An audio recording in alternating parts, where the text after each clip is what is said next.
Hello everybody. आज की इस वीडियो में मैं डिस्कस करने जा रहा हूँ स्टैटिस्टिकल और हीट थर्मोडायनेमिक्स से कुछ इंपॉर्टेंट प्रॉब्लम्स। और ऐसी प्रॉब्लम्स हैं जो कंपटीशंस में, चाहे वो पेपर गेट का हो, चाहे जेम और जेस्ट का या टिफर का पेपर हो, यहाँ से प्रॉब्लम्स आती रहती हैं। वही रीजन्स मैंने इसमें कवर किए हैं। तो पहली जो प्रॉब्लम है वो है the first excite state of hydrogen atom is 10.2 electron volt above it's lowest scale. हमें पता है कि हाइड्रोजन एटम के अंदर जो एनर्जी होती है वो -13.6 upon n square electron volt होती है। तो जब हम n बराबर 1 लेते हैं तो n बराबर 1 में एनर्जी होती है -13.6, और जब n बराबर 2 में एनर्जी लेते हैं तो हमारे पास एनर्जी आती है -13.6 अपॉन 4 इलेक्ट्रॉन वोल्ट। तो आती है वैल्यू -3.4 इलेक्ट्रॉन वोल्ट। तो अगर हम पहले दो एनर्जी लेवलों के बीच का गैप हम अंतर देखते हैं तो -3.4 को जब माइनस माइनस 13.6 इलेक्ट्रॉन वोल्ट करते हैं तो 10.2 इलेक्ट्रॉन वोल्ट आता है। तो अगर हम किसी इलेक्ट्रॉन को n बराबर 1 से n बराबर 2 में ले जाना चाहते हैं तो कम से कम हमें जो एनर्जी सप्लाई करनी पड़ती है वो 10.2 इलेक्ट्रॉन वोल्ट की देनी होती है। At what temperature the hydrogen atom will be excited to this state. तो पूछा है कि हाइड्रोजन एटम इस स्टेट के लिए कब एक्साइटेड होगा। तो तब होगा जब इलेक्ट्रॉन हाइड्रोजन का n बराबर 1 को छोड़ के n बराबर 2 में जाएगा। और अभी मैं समझा ही रहा था कि n बराबर 1 से n बराबर 2 को पहुंचाने के लिए जो एनर्जी की रिक्वायरमेंट है वो 10.2 इलेक्ट्रॉन वोल्ट होगी। तो जैसे हम 10.2 इलेक्ट्रॉन वोल्ट को अब अगर हम थर्मल एनर्जी से प्रोवाइड करना चाहते हैं तो जो डिग्री ऑफ फ्रीडम होती है वो 3 होती है XYZ कोऑर्डिनेट के करस्पॉन्डिंग। तो हमारे पास में एक डिग्री ऑफ फ्रीडम के साथ एनर्जी हाफ केटी होती है law of equipartition of energy के अकॉर्डिंग। तो 3 डिग्री ऑफ फ्रीडम के साथ जो एनर्जी करस्पॉन्डिंग होगी वो 3/2 केटी होगी। तो 3/2 केटी को 10.2 इलेक्ट्रॉन वोल्ट के इक्वल रख दें तो ये हमारे पास आ जाएगा। 10.2 इलेक्ट्रॉन वोल्ट को जूल में बदल दें। 1 इलेक्ट्रॉन वोल्ट होता है 1.6 गुणा 10 की पावर -19 जूल। तो ये हमारे पास 3/2 केटी की वैल्यू जो होगी वो 16.32 गुणा 10 की पावर -19 जूल होगी। टी सॉल्व कर लें यहाँ से, के की वैल्यू रख दें 1.38 गुणा 10 की पावर -23 जूल पर केल्विन। तो ये हमारे पास टी की जो वैल्यू आएगी वो 8 गुणा 10 की पावर 4 केल्विन के अराउंड आएगी। तो इतना हमें टेम्परेचर की रिक्वायरमेंट होगी अगर हम n बराबर 1 से n बराबर 2 में इलेक्ट्रॉन को पहुंचाना चाहते हैं।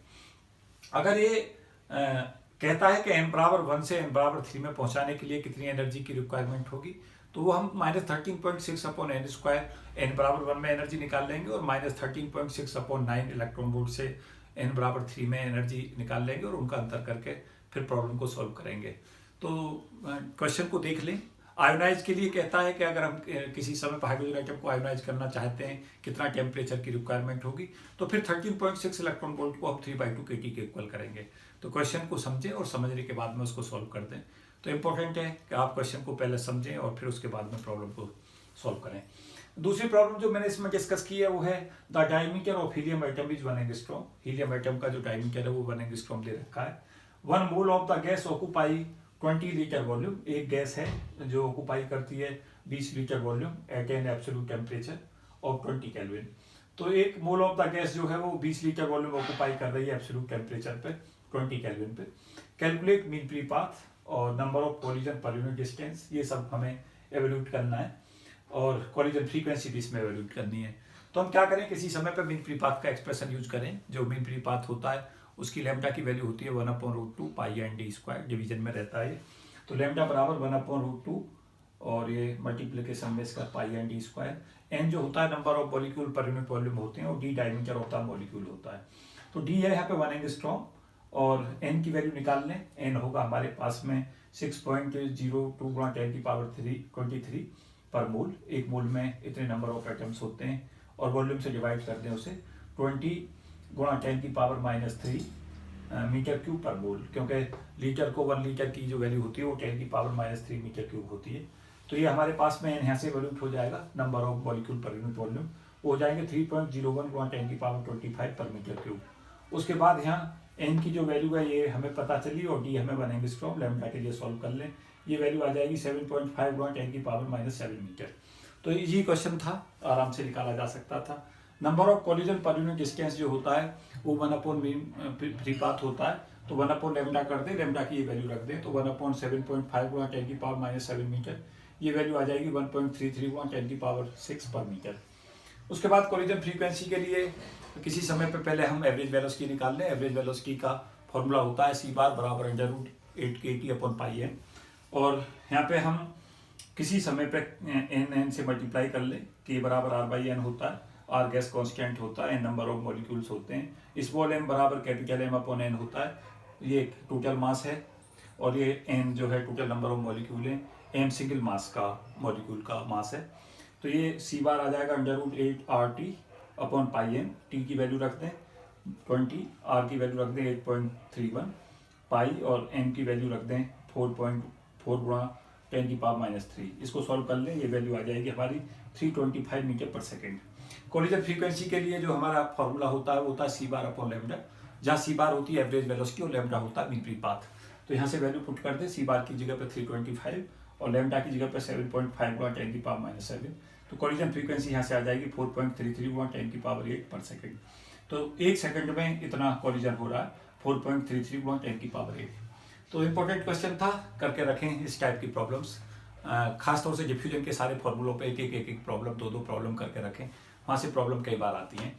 उसके अलावा मैंने थर्ड प्रॉब्लम में जो डिस्कस किया है, इस प्रॉब्लम में बल्क मॉडुलस और कंप्रेसिबिलिटी कैलकुलेट की है। क्वेश्चन है, for a gas under isothermal condition its pressure P varies with volume V as P proportional to V की पावर -2/3। डिपेंडेंसी पूछी है बल्क मॉडुलस और कंप्रेसिबिलिटी की, कि किस तरीका से ये वॉल्यूम पर निर्भर करेगा।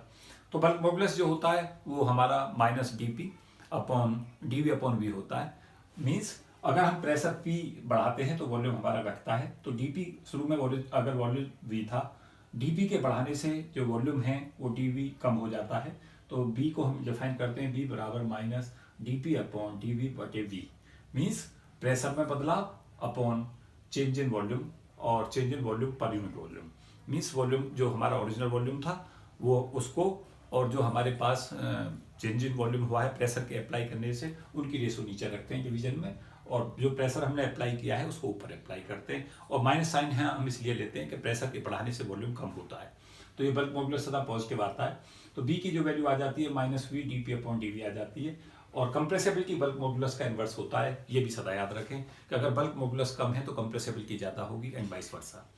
तो यहाँ पे P प्रोपोर्शनल चल रहा है हमारा V की पावर -2/3, तो प्रोपोर्शनल की जगह पे A लगा दें, P बराबर A V की पावर -2/3, dP अपॉन dV ले लें, आ जाएगा -2/3 A V की पावर -5/3।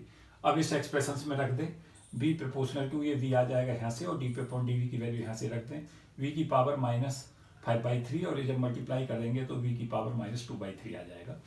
और कंप्रेसिबिलिटी बल्क मॉडुलस का उल्टा चलती है, तो कंप्रेसिबिलिटी V की पावर 2/3 पाएगी। तो कई बार क्वेश्चन आता है इस पोर्शन से, बल्क मॉडुलस कंप्रेसिबिलिटी को अच्छे से तैयार कर लें। उसके अलावा एक क्वेश्चन मैंने लिया है स्टीफन लॉ के ऊपर, स्टीफन्स लॉ पे क्वेश्चंस आते रहते हैं। क्वेश्चंस है, the total power emitted by a spherical body of radius r at a temperature T is P1। एक स्फेरिकल ब्लैक बॉडी है जिसकी रेडियस कैपिटल R है और जिसका टेम्परेचर T है, वो P1 किसी समय पर पावर रेडिएट करती है। उसके अलावा P2 be the total power emitted by another spherical black body of radius r/2 keep at a temperature 2T। एक ब्लैक बॉडी है दूसरी, और उसका स्फेरिकल ब्लैक बॉडी की जो रेडियस है वो r/2 है, उसका टेम्परेचर 2T है। तो रेशो पूछा P1 अपॉन P2 का। तो स्टीफन्स लॉ में जान लें कि जो स्टीफन्स लॉ कहता है वो ये कहता है कि ब्लैक बॉडी के द्वारा जो energy per unit area per unit time किसी समय पर एमिट होती है वो प्रोपोर्शनल टू T की पावर 4 पर निर्भर करती है, और T जो वहाँ पे हम केल्विन में लेते हैं। तो यहाँ पे हमारा energy per unit area per unit time proportional to T की पावर 4 हो गया। E अपॉन T हो जाएगा पावर, तो पावर प्रोपोर्शनल टू होगा A T की पावर 4। एरिया स्पेरिकल सरफेस जो बॉडी है ब्लैक बॉडी उसका होगा 4πr²।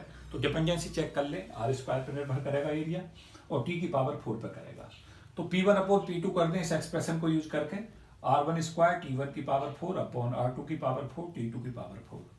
तो ये हमारे पास R1 जो है पहली वाली जो ब्लैक बॉडी है उसकी रेडियस है स्पेरिकल, और उसका टेम्परेचर ब्लैक बॉडी का T1 है। और दूसरे केस में जो रेडियस है वो R2 है, और टेम्परेचर ब्लैक बॉडी का वो T2 है। तो पुट कर दें, R1 की जगह R रखें, T1 की जगह T रख दें जो गिवन कंडीशन से, R2 की जगह पर r/2 रख दें जो कि यहाँ दे रखा है रेडियस r/2, और टेम्परेचर की जगह पर 2T रख दें। तो r² T की पावर 4 अपॉन r/2² 2T की पावर 4 जो हमारा ये डिवीजन में है और ये मल्टीप्लिकेशन में। इसको सॉल्व कर दें, ये 1/4 आ जाएगा, तो 0.25 हमें मार्क कर देना था। तो एक इंपॉर्टेंट क्वेश्चन है इस टाइप का। एक मैंने 5th में प्रॉब्लम जो डिस्कस की है वो मैं बता दूं कि इस पे क्वेश्चंस लगातार आता लॉ पे पार्टीशन ऑफ एनर्जी का। तो हम ये ध्यान में रखें कि 2 डायमेंशन हार्मोनिक ऑसिलेटर है, तो उसकी एनर्जी जो होगी वो काइनेटिक एनर्जी और पोटेंशियल एनर्जी होंगी। काइनेटिक एनर्जी जो होगी वो होगी px² / 2m + py² / 2m। px py momentum होंगे xy डायरेक्शन में और m मास होगा हार्मोनिक ऑसिलेटर का। और काइनेटिक एनर्जी के साथ पोटेंशियल एनर्जी जो होती है वो हाफ के एक्स स्क्वायर प्लस हाफ के वाई स्क्वायर होती है। और के एक्स के वाई जो फोर्स कांस्टेंट होते हैं, और अगर आइसोट्रॉपिक हार्मोनिक ऑसिलेटर है तो के एक्स के वाई को हम के ले लेते हैं। लेकिन चाहे वो आइसोट्रॉपिक हो चाहे आइसोट्रॉपिक हो, डिग्री ऑफ फ्रीडम उसकी 4 ही होती है 2 डायमेंशन में। तो 4 डिग्री ऑफ फ्रीडम होगी, 1 2 3 4। जितनी भी स्क्वायर टर्म होती हैं, लॉ ऑफ इक्विपार्टीशन ये कहता है कि हर क्वाड्रेटिक टर्म के साथ जो एनर्जी अटैच होती है वो हाफ के टी होती है। तो यहाँ पे हमारे पास 4 टर्म्स है स्क्वायर टर्म, तो 4 को हाफ के टी से मल्टीप्लाई करते हैं, 2 के टी यहाँ पे एनर्जी होगी। अगर एन हार्मोनिक ऑसिलेटर होंगे तो एनर्जी 2n के टी होगी।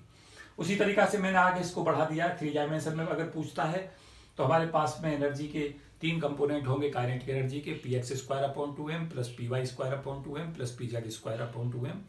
और 3 होंगे हमारे पास पोटेंशियल एनर्जी के, हाफ के x² प्लस हाफ के y² प्लस हाफ के z² और 6 क्वाड्रेटिक टर्म होने के साथ जो एनर्जी अटैच हो जाएगी वो 6 × हाफ के टी होगी, उसकी वैल्यू हो जाएगी 3 के टी।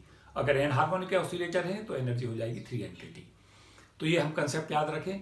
1 डायमेंशनल हार्मोनिक ऑसिलेटर है तो उसमें याद रखें कि उसमें डिग्री ऑफ फ्रीडम 2 होती है, जो स्क्वायर टर्म होती हैं वो 2 हो जाएंगे। एक हो जाएगा एनर्जी में, काइनेटिक एनर्जी में px² / 2m और पोटेंशियल एनर्जी में हाफ के x²। तो वहाँ पे एक डिग्री ऑफ फ्रीडम के साथ हाफ के टी, 2 डिग्री ऑफ फ्रीडम है तो 2 × हाफ के टी, वहाँ एनर्जी के टी होगी। तो याद रखें कि 1 डायमेंशनल हार्मोनिक ऑसिलेटर में जो एवरेज एनर्जी है वो के टी होती है, 2 डायमेंशनल हार्मोनिक ऑसिलेटर में जो हमारी एनर्जी 2 के टी होती है, और 3 डायमेंशनल हार्मोनिक ऑसिलेटर में 3 के टी होती है। और अगर एन हार्मोनिक ऑसिलेटर है तो एन से हम उसे मल्टीप्लाई कर देते हैं। तो इस वीडियो में केवल इतना ही, मैंने काफ़ी कंसेप्ट इसमें डिस्कस किए हैं वीडियो में। तो मुझे उम्मीद है कि वीडियो काफ़ी बेनिफिशियल आपको होगी। तो इस वीडियो को देखें और समझें। उसके अलावा कमेंट बॉक्स में कमेंट करते रहें और शेयर करते रहें, और कोशिश करते रहें कि इनका लाभ जो सब बच्चों तक पहुंचाया जा सके, और मुझे सहयोग करें इस मुकाम में। Thank you, best wishes.